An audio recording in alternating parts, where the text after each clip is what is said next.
This is Jamey with Stonemaier Games, and today I'm going to talk to you about my favorite mechanism in the cooperative game Roll for Adventure. I played this back in late January at Geekway Mini, and so the mechanisms are a little foggy in my head right now, but I really did enjoy this play of it. It was a game that I wasn't expecting to play at the convention, but I had a great time with it.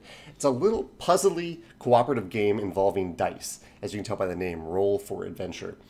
And each player has their own little role here. I was the fighter. I had my own set of dice, or we passed the dice around the table. I don't remember at this point. I think we had we each had our own set of dice.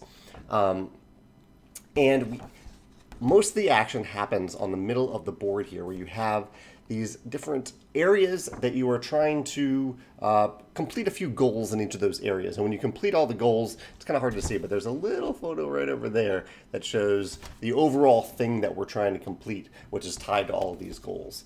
And along the way, if you're not doing so well, you get these monsters that show up at different areas, and you have to deal with those monsters by placing dice. Like you can see this monster, you need to place a very specific dice on the monster to get rid of it. But the thing I really like about this game, and the thing that I found in general, I actually have a whole video on minigames, is I really enjoy minigames in any type of game, but in cooperative games they work really well, and Roll for Adventure does them really well, because you basically have these 4 different minigames involving the dice.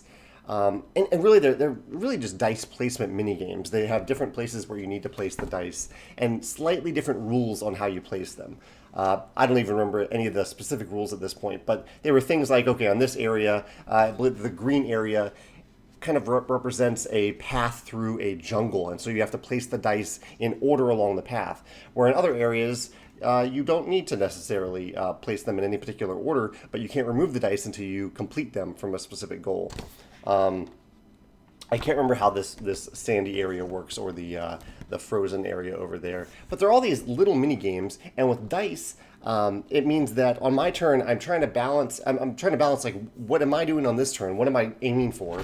And I don't know what you are going to go for on your turn, even though we're working cooperatively. Because in Roll for Adventure, you don't roll unless it's your turn. So I'm going to roll all my dice. I'm going to decide where the best place to place them is. And then you'll take your turn and roll your dice. I don't know what dice you have going into it. And it actually, so there's some collaboration that happens throughout the game. Like at this point in the game, we might have been talking about how quickly can we complete this green area so we can get all our dice back. Should we focus on that? Should we focus on this monster? Should we focus on something else? So there's different priorities that come up during the game based on the timing and what you already have done in the game. But at the same time, hopefully I can remember what I was going to say here. What was it? It was about the dice. At the same time, this uncertainty adds to fun moments. Not quite stand-up moments, but close to it. In that, if we were all rolling our dice at the same time, we'd have a lot of information.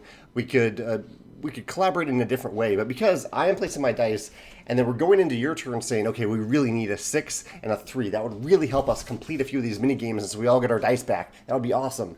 And so it creates these close to stand-up moments where we're all really intently paying attention to what you roll on your turn, hoping that you will roll certain things on your turn so that we can complete these puzzles. I love that moment in this game, so I think that was a very clever design touch to not have players roll until it is their turn, so we could all be paying attention. We could all care about what you roll and be talking about it, predicting it, and excited when it actually happens. I think that's a really great touch and addition to Roll for Adventure.